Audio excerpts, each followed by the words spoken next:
people. And as you know, sales is not really about selling a product. It's about establishing a relationship with somebody who's going to buy that product from you, because especially with What's up, everybody? Welcome back to Beyond the Brand. Today, I'm sitting down with Hadid Thomas, Senior Account Manager at Supra Office Solutions, business professional, a community leader. But I'm gonna let him introduce himself. what's going on. How's everybody doing? Hadid Thomas, as Major said, man, Senior Account Manager here at Supra Office Solutions. This is a family-owned business, and I guess I've been with the company 6 years now. So today we're going to be talking about your career, the business, and how you've grown in the industry, and how it goes to kind of grow in this business and form relationships as well. So first off, I just want to know how you feeling. How's life been treating you? And Good, man. Life is good. I feel like on all fronts right now. As you know, I'm married. That's cool. Yeah. That's a job in itself. As you also know, business is doing well right now. We just brought in a few really large accounts throughout the city. Well, I guess we'll get into that a little bit later. But life is good, man. I can't complain. How long you been married now? It'll be 3 years in June. 3 years. That's amazing. 3 years That's amazing. in June, man. I know you guys are trying to go that process of getting a whole house, getting a house For now sure. and everything. For sure. I was actually one of my realtors that I'm trying to work with called me this morning. So I'm trying to get like you. I know you got a few apartments and things like that. So that's one of the things that I love our relationship, because we can talk about things and get advice and stuff like that. So. Looking forward to it. Yeah. So the house that you're buying now, are you trying to buy a rental property, or are you trying to? Yes, sir. Yes, sir. First time homeowners, we try to take full advantage of that. Try to get into a triplex. I think that's I did too. Yeah. Being in, when you work a job, no matter how deep you are into it, as a young person, it's stuff that you want to do, and you always want to have an additional. I don't want to say you always, but somebody like me, I'm looking for. To start a business, another business, to have another stream of income. So, I feel like that's a great way to jump into that, grabbing a triplex, renting one out, refi, all that game. So that's what I'm really looking forward to. No, properties are really the way to go.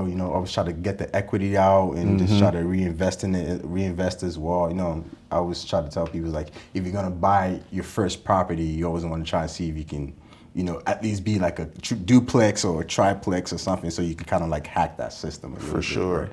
Yeah. That's exactly where we are with it. I'm looking at it. I feel like we looked at a lot of single families, and it's just like, you put all that money out there for what you might love, and it's almost like you won't get that return back for a good amount of time. So just knowing that, putting up this building that we're sitting in now, I had a chance to really look at how much it took to build this building and finance the building and do that on a scale like this. And I'm looking at it like, if we could just get a house, that process, I'm sure, will be a lot easier. So let's tell people about Supra Office Solutions. Tell them about how you got into what the business is about and what's your role in it. So yeah, I've been here at Supra for 6 years. The company's been around since 2011.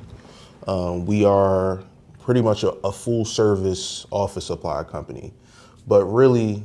So if you think of Office Depot, if you think of Staples, WB Mason, we're very similar in what we do. And I think that now what we're seeing, and what I like to say, is we really sell a distribution model. Our number one entity, the office supplies, obviously due to COVID and technology coming by, you got to adapt. So when COVID came by, we really moved a little bit away from office supplies and got into the PPE business, because we also own another company that's called EMSCO Scientific, and that is a scientific and research company. So on that side, some of our customers are like Mark Pharmaceuticals and J&J. We're going after GSK right now, Bristol Myers Squibb. So we kind of took that same thought process and said, if we could sell office supplies, we could sell anything. And that is really what kind of got the partners into the business of the life sciences. So for us, our thought process is, on the office supply side, we compete against the WB Masons, we compete against the Office Depots, the Staples, what we call the big box companies every day. But our business model is one where we also partner with all of them for large accounts. So we call that like a tier one model. Our partners years ago at their old company that they came from kind of introduced that to the world, where you can go in and act as a partner, a tier one partner to like a big box. And that's when you can utilize their buying power and their network, and they pretty much act as a wholesaler to attack some of these larger accounts that we might not be able to directly service. So how did they get into it? Was that, did they have a background in Not at scientific? all. Not at all. So it's crazy how life works. Yeah. So my father, who's the CEO of the company, is a trained accountant. Yeah. And his partners are all that came up under him are all trained accountants. And back probably 30 years ago, my dad had his own practice, his own accounting practice. And one of his customers was a guy named James Brown. And the singer? No. he was just as legendary in the business world though. Honestly, in Philly, he was just as legendary. And it got to a point to where he was brought in as a CFO, and that's how they really got their feet in the office supplies. Because James Brown was one of the first black guys that worked for Boise Cascade, which was another major player in the office supply side. And you know, he got there, he became CFO, he learned the business. He brought in another partner who happened to be his nephew, Ken Carter, God rest his soul. And that spurred bringing in Derek Suswell, who's another one of our partners, and Ishmael Shaheed. So really, they stumbled into it by happenstance. And once they got into business, I guess they saw how lucrative it was. Yeah. And while they were there, they took a company that was maybe doing about $5 million a year, all the way up to about $40 million. Oh, wow. And things, as they would say, things got a little toxic over there. And obviously, before accounting, my dad and his partners were all entrepreneurs. So they said, well, if it's toxic here, we'll go do our own thing. Yeah. So that was the birth of Supra. And they created that in 2011. And one of our other partners, Ishmael Shaheed, just happened to be in our old facility that's actually down the street from us, the Business and Technology Center. Yeah. And he heard that, as we know, in this business, older people, they get older, their kids don't want to take over the business, and he heard they wanted to sell. So they went through trials and tribulations, but at that point, Supra was able to acquire EMSCO. So they used that same mindset of, we're all salesmen and we're all accountants, so we'll figure it out. If you could sell one thing, you could sell whatever, as you know. So that's how they stumbled into EMSCO. So they wound up purchasing a company that was about, at that time, maybe 3 or 4 times the size of Supra. And that all comes from, obviously, God first, but diligence, being great with numbers, being accountants, and they were able to acquire that company. And that, you know, and that has been really the lifeblood of everything that we're able to do here. That's the start. That was the start. So from my understanding, you said it's a family business. So was going into the family business always your number one thing? Absolutely not, bro. Absolutely not. So I went to Howard. I was in DC, and while I was in DC, I had big dreams of really getting into the music industry. At a point, I was managing an artist that was bubbling in the Baltimore DMV area. Some of my friends were producers in the hip hop space, so I was managing one of my close friends at the time. And it got to a point in 2018 where my dad was like, hey man, I'm not sure what you're thinking about, but would you like to come on board? And I grew up my whole life like, man, there's nothing sexy about selling pencils and paper and toner. That's what you mean. That was never sexy. So it was just like, damn, I never thought that I was gonna be here. But, you know, I think that was a blessing in disguise, and it's funny how God works. You know, he always has a plan. You know, we have a plan, but he's the best of planners. So it got to a point I got in the game. I started out on the ground level. Damn near making poverty money. So that's what I was about to ask. Like, did they make you start from the bottom, or like bottom, you like, hey, I'm getting this is your senior account manager now? Like, no nepo baby type of nothing in here, man. I really truly feel like everything that I've earned to this point was really off of my merit, which looking back on it, it was kind of like, damn, bro, like, why can't you show me some love? But it was really like my pop wanted to make sure that this was what I wanted as well. And he's a guy that's like, I don't play the nepotism games. If you're good, you're good. If you're not, I'll just give you some dough and you can get the hell out the way. These are his words. So, so I got here and I've been here ever since. So right now I may be on the Supra side, I'm actually the longest tenured salesperson. Oh, wow. At this point. Okay. Other than you trying to get into the music business, did you do anything else prior? Or you just like I think so. In college, I was throwing parties Okay. just to have some Entertainer, extra money. I was entertainer. definitely everything I did was like entertainment. So we were Yeah. throwing parties. We had our own like group. Shout out to Champions League. And my other only job, man, was I was a lifeguard growing up because I swam. Yeah, you can swim? I can't swim. I was a swimmer growing up. That was another thing, man. I do remember that because that's Yeah. why you wanted to join the Fiddler Club because you Yeah, wanted the to swimming, use right? the swimming pool. So Yeah. like I was doing that, and then I think my only other job during during college was like I worked at Starbucks for like 3 months. Yeah. And How was that experience? Dog, it was like, it was an experience. Put it like that. I was working in DC. What was the worst customer you ever dealt with, or Bro, the worst issue? You It ever dealt wasn't with? even the customers, for real. It was, I remember one day, I was in DC and somebody, I don't want to wild out too bad, but somebody defecated all over the bathroom. Oh man. And you gotta clean that up. And that was like my I'm not last day. cleaning this, That was like my last day. And then they had me on like the 5:30 a.m. shift. I'm like, yeah, this is not for me. I don't even drink coffee. So it was like, one of selling those paper is definitely situations. prettier. Selling paper is definitely prettier. It's definitely prettier than that. It's absolutely prettier than that. And that was really one of my friends. His pop hooked us all up with Starbucks jobs. Yeah. But it was like, man, that was a short-lived experience for me. Yeah. And like right around that time, that's when the party stuff started picking up a little bit. The music stuff started picking up a little bit. So it was just like, one day I just decided I'm just not coming back to this place. Just not doing it. I'm done. Like That was my last day. That's funny. So when did you realize that, wow, like I'm actually starting to love being in this business and enjoy growing the business? I really started to love it when I saw my dedication paying off. So when I would do certain things and it just felt fulfilling, and then I would have this really got me a better relationship with my dad too. Yeah. On top of that, I'm seeing him every day. Yeah. I'm seeing his partners every day, seeing what they go through, Yeah. and really learning how to be not only an entrepreneur but a good salesperson, And a a leader. good professional, a good leader. And all of those things really started to pay off, and I looked at it like, damn, this is actually something that I could see. And then just having those conversations with my dad and just really understanding that this is an opportunity that a lot of people don't get.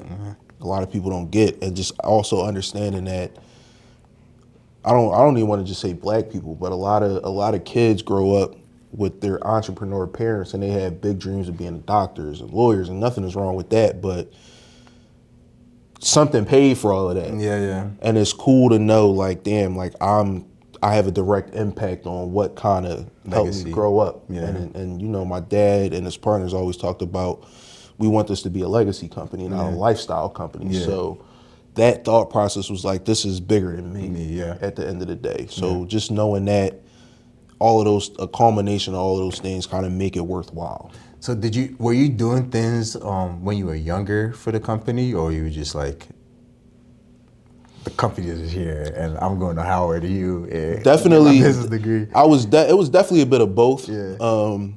I would always have conversations with my pop and my cousin Ken about like what was going on in the business, but I wasn't really hands-on. It kind of was like I never saw myself being here. Yeah. Not that I didn't care, but it was kind of like I'm doing so much other stuff right now that I'm a teenager.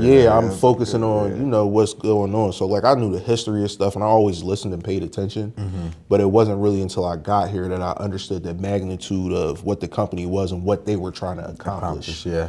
So it feels good just to be a part of that now. Yeah, no, that makes sense. Because for me, when I was younger, my dad would always make me. So I never really did any of like the production stuff in the shop. I would always just do like sales stuff. Sales, like go out and meet customers. Like so, from a young age, that's all I was doing was just going out and networking and meeting people. So It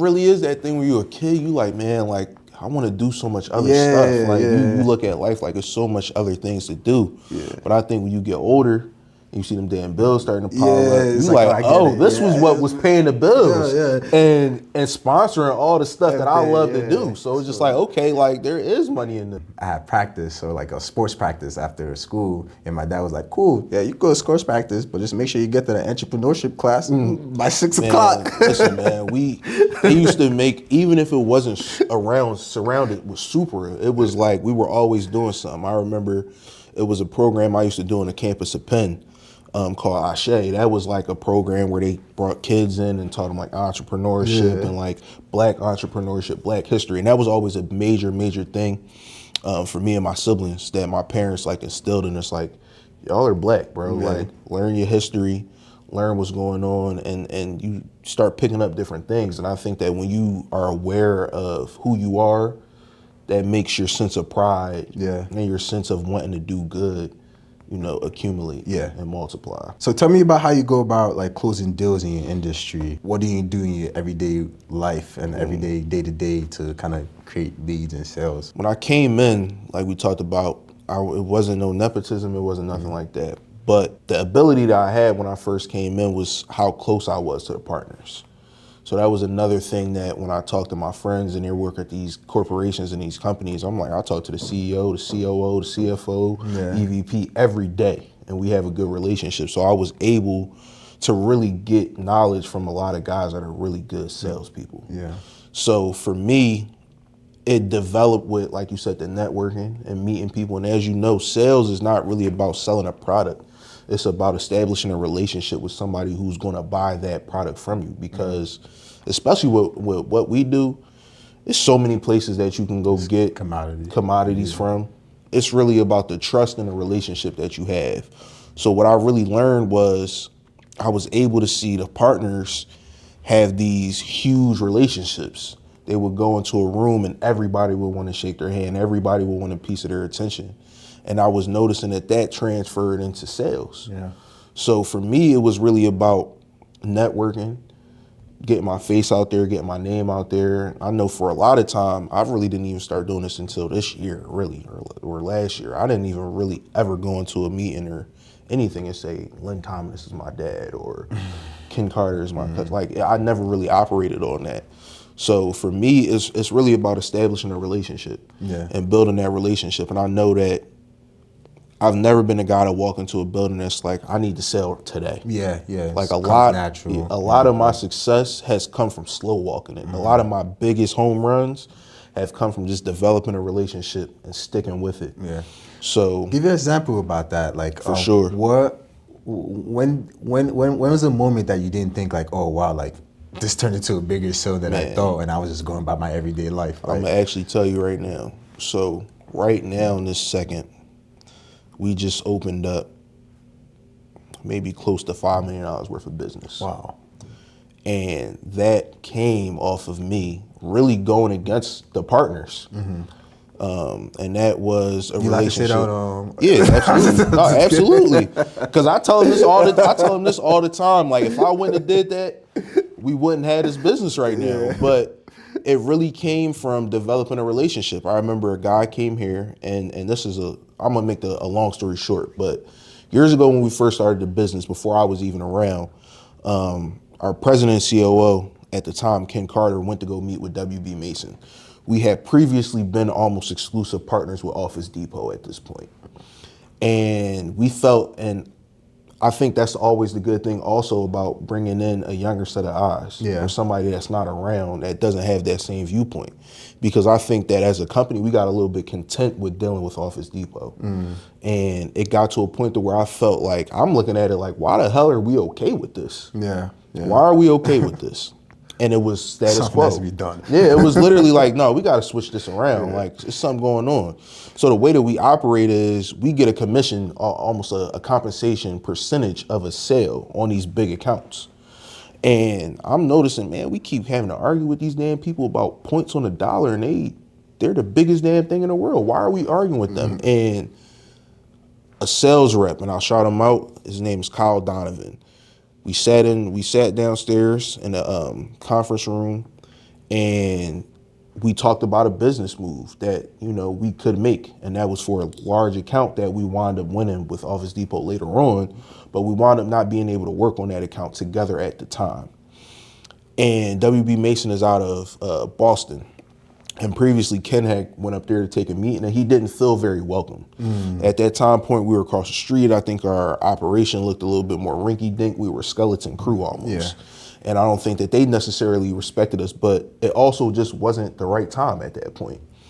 And I think the partners, especially my pop, I'll say my pop, he can hold a grudge sometimes. He can hold a grudge. And he was like, nah, man, we're not dealing with them. But I got good vibes. I got good vibes from Kyle. So we wound up not being able to close the business on that deal, but he opened us up to another vendor. And in our business, that's major. Getting another vendor, somebody who you could sell through, is like, that's cutting edge. So he wound up opening us up to another vendor that I was able to take that product and go sell at CCP, which developed our relationship. And then a major opportunity came across where we were in position to take some business that Depot decided not to put us on. And the partners was like, nah, man, don't do that. We don't want to talk to them anymore. And I'm like, to hell with that. Not only am I trying to look out for the company, I need something to stake my claim on. I need something that's going to, I was willing to die about it. I was willing to kill everything I had going on to make that relationship work. And we wound up talking through it. And I wound up going back to the partners and saying, hey, man, I think this is a good idea. And it got to a point to where they were like, well, let's have a meeting. Had a meeting, we went out to dinner, we discussed some things and with their higher ups, and everything looked good, everything sounded good. So Ishmael brought it back to his other partners and my elders and my leadership, and it made sense. And then, you know, Lynn, my dad, is a very blunt guy, man. He's been in this business for a long time. I'm sure your dad is the same way. But when you get to that point of being in business, those guys feel like, I could say whatever the hell I want to say. Doesn't make any difference to me. It don't matter. It does not matter. They're going to say what they feel. So he was like, well, if you're really serious, throw us an account. So what happened was he got on the phone with the CEO of Mason, and the CEO of Mason said, we'll give y'all the Phillies. So that's how we got into the Phillies. But right after that, we decided to partner with them for what we call the PAC, which is 16 schools, higher education schools in this area. So that's University of Penn, Drexel, CCP, and a few other smaller schools. And we wound up winning that bid. So once we won that, it kind of solidified me not only in my position and my role here, but it gave me a wealth of knowledge, and it also gave me an opportunity to do bigger things, more things. That makes sense. So what the schools, like, what are you typically supplying them? What are your top selling products to them? And you know, what type of other accounts do you all typically work with? Absolutely. So one of our biggest spend is our biggest categories are office supplies, which is the typical paper, toner. Then the next one is really Jan-San. So really, that's, for us, that Jan-San business is probably going to become our largest category as we move on. You said Jan-San? Yeah. What is that? So that's janitors. Janitory supplies, chemicals, ancillary products and things like that. So that's really where I think that our industry is heading towards. Every year we see in secular decline in the office supplies. People aren't in work in the office anymore as much as they were. We're moving to technology stuff. So who's printing out a bunch of paper? A lot of the things that we're doing are becoming obsolete. So we're pivoting. That might be the Jan-San, that might be the food service, that might be to some specified services. So when we look at things, we're always looking at, as a company, to say, how do we pivot to make sure our sales are in line and make sure that we can cover our people, make sure that we can cover our expenses, etc. Flexibility. Pivot. Flexibility is a major thing for us. I think that the way that we've aligned ourselves, it keeps us at a point to being able to keep selling. During COVID, a lot of smaller office supply companies, a lot of smaller businesses got knocked off. But we were able, because of our status with EMSCO, we were able to maintain and keep our doors open as being an essential business. Yeah, that's true. So we pivoted to PPE, and honestly, our top line sales might have dropped a little bit, but the profitability that we had went through the roof. Yeah. So that was just part of the ball game, just being able to say, we can turn this ship on a dime and change what we're doing.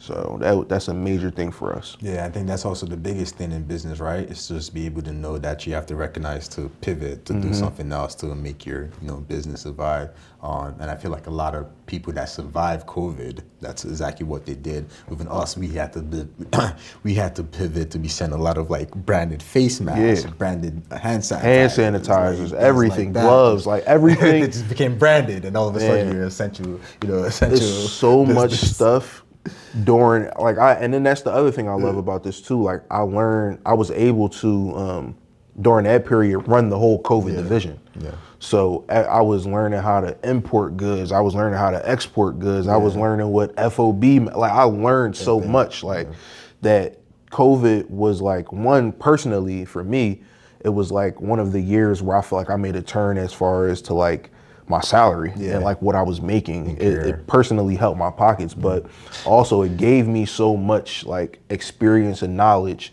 to be able to say I know how to survive and do these different things that I would have never saw myself doing at that point. You're big on networking. I think that's one of the ways that we did meet was back at the African American Chamber event, like right before COVID, or like literally right before COVID. It was a different time, and how everything got shut down. And I know you do a lot as well for your as an alumni for Howard University. So what's your approach to making those connections last in a world where like we're meeting so many people and interacting with so many people on a daily basis?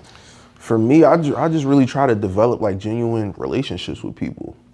And I think when you attack it that way, you not only develop a relationship with somebody that could become a friend, but you could also, those friends also speak your name in rooms that you're not in. Yeah.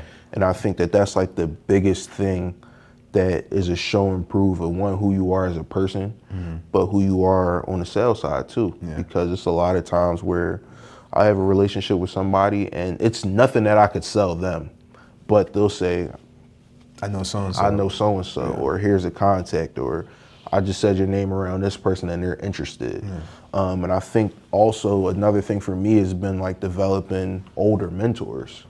I think one of the things I've been able to do is look at, not get caught up in like who a person is. So like I have some really great mentors, like Chuck Stefanowski is one of my close mentors. He's taught me a lot. One of my partners that I work with every day on the campus at Penn, he's taught me a lot, Mark Fitzgerald. And for me, it's just really being able to listen more than I speak. Yeah. And really understand like this is the way that these guys did it. This is the way I want to do it, and find a happy. Trying to find a way to be personal and authentic while still trying to balance like being corporate as well, right? Absolutely. Yeah. And how do you find your way? Like, how do you balance that? How do you draw that thin line of like, might be coming too corporate, or I'm becoming like I want to stay true to myself? And I feel like I'm always myself, which I think has always been. It's never been a struggle for me. Yeah. But I also think that I got to give my parents a lot of credit for that too, because I think just the way that we were raised and the way that we grew up, I grew up in a very diverse neighborhood. I went to a very diverse elementary school. Then I went to a not so diverse high school. Yeah. And then I went back to Howard, which is very diverse in its own right. All Philadelphia? Were you always in Philadelphia? Yep. So I lived in Philadelphia all the way through high school, and then when I went to the Naval Academy, left there, and then went to Howard. The Naval Academy. Right. Just a whole nother caveat. Yeah. But I think that like the experiences that I was able to have growing up, swimming, running track, being a part of like a Muslim scouting troop, living in Philadelphia, just all of those experiences, I think, gave me a way to feel like I never had to change myself or who I was going into any room. Yeah. And then I think it also gave me the confidence to feel comfortable in any room. So I don't walk into any room feeling like I can't attain anything or I have to dumb myself down or make myself more corporate. I mean, that really just comes down to how I'm dressed in the daytime. Yeah, right. That's really all. Like, but the dressed. way I speak or my thought process doesn't change. And I think that shows. It's like, I don't think I'm ever trying to be inauthentic or unauthentic to anybody who I come across. Yeah, and I think that's also like a huge struggle, right, for a lot of younger Black folks, just trying to break into that in the, corporate, trying to figure out like how can they stay true to themselves, while not trying to portray a whole different person because they're trying to get raises or whatever the situation is. And I can't lie, just being in a Black-owned company, it makes all the difference as well. Yeah. So I'm with my people. Yeah. So I don't ever feel like, about. It's nothing to feel worried about. I don't feel like I'm being judged. And I think the experiences I've had previously make me feel comfortable with going into those spaces that are a majority white. Yeah. And that really makes me feel all right because, like I said, I went to a white high school, and not in Philly, but in the suburbs, and that gave me. What high school? I went to Malvern Prep. Oh, you went to Prep. Okay, I went to O'Hara. So. Okay. Oh, yeah. So like you kind of understand. Like you go there, like you're with those people. You know how to talk to them too. So I feel like it's no room I go into and I can't have a conversation with somebody. Yeah. No, I completely understand that. It's like that's why I started kind of doing this. Is like I can talk to anybody. It doesn't matter. So how do you balance personal growth, leveling up professionally, and what do you kind of do to kind of help avoid burnout, stress, and keep going? Do you go to the gym? Do you watch Netflix, read? Like, what's your stress reliever? I mean, my stress reliever is definitely just being able to go home and go to a peaceful place. I feel like the crib is like my place where I could sit. That's a shout out to your wife, right? For sure, for sure. I mean, that's a major thing though. Yeah. Like honestly, that's a major thing. Just having a good partner at home. We love to take vacations. That's always good. We've been holding back on that, trying to buy this damn house. What's your favorite spot that you're going to? The crazy part about it is, man, one of my favorite spots is Tulum. Okay. I feel like they treat you well out there. I feel like it's up to the Mexican people make it look beautiful. It doesn't feel like run down or anything. Yeah. It's cheap. You can go out there and have a ball. Yeah. It's beautiful. Never been. So we're trying to expand our horizons, plan a couple trips and go a little bit more crazier. But that's been one of my favorite places I've been to so far. Okay. So if you could go back to your 20-year-old self, what piece of advice would you drop to him? My 20-year-old self. I know we're still young. We're still young in a sense, right? But a couple years ago, 20s, right? Your 20s and your 30s are still, your younger 20s are still, different mindset. For sure. Yeah, I don't want to say I was a completely different person, but like, your thought process is a little bit different. I would tell myself, stay focused, don't procrastinate, and really get to know yourself. And stay locked in with yourself. And I will also tell myself, man, make sure you keep your damn credit right. Yeah. Duh, I honestly, tell you that, bro. That's cut them damn credit cards off, bro. Right? If I could tell myself anything, that's what it would be. Cut them off. Pay your bills on time. Cut the credit cards off. Don't spend beyond your means. Like those are some of the things I would tell myself as a younger person. So what's something you thought mattered back then that you realize doesn't really matter now? People's opinions. People's opinions. I think that I was a people pleaser a little bit younger in my life.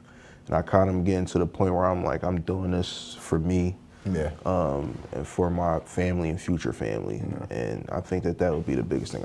So a couple rapid questions for you. What's your favorite clothing brand right now? Capital or Louis? Capital or Louis. All right. Best rapper out. Future. Future. All right. Future is number one always to me. Right behind Hove. Okay. One person you would love to sit down with, gain some knowledge from. I would love to sit down with like a Muhammad Ali. Yeah. If someone's watching this and they want a way to level up in life, sales, networking, or just grow professionally, what's the one thing that you would say? Be yourself. Be confident. and know what you're trying to accomplish. Have a goal. Bleed. My God. I appreciate you. Always. Thank you for taking time to sit with me. Never a problem. And you want to tell the camera what's next? Tell the people what's next for you. Any big moves on the horizon? You know, where can people find you, connect, and see what's going on with you? For sure. Definitely this crib. Definitely jumping into the real estate space. That's a big thing for me. And then I would love to talk to you about doing this restoration business. Yeah. That's the two things I would love to do. Yeah. You can find me on the socials _deed on Instagram, LinkedIn, Hadid Thomas. And I'm here, 4801 Jefferson. Come catch me if you need me. For some office supplies. I'm here, man. Come shop with me, please. I'm dead, please, bro.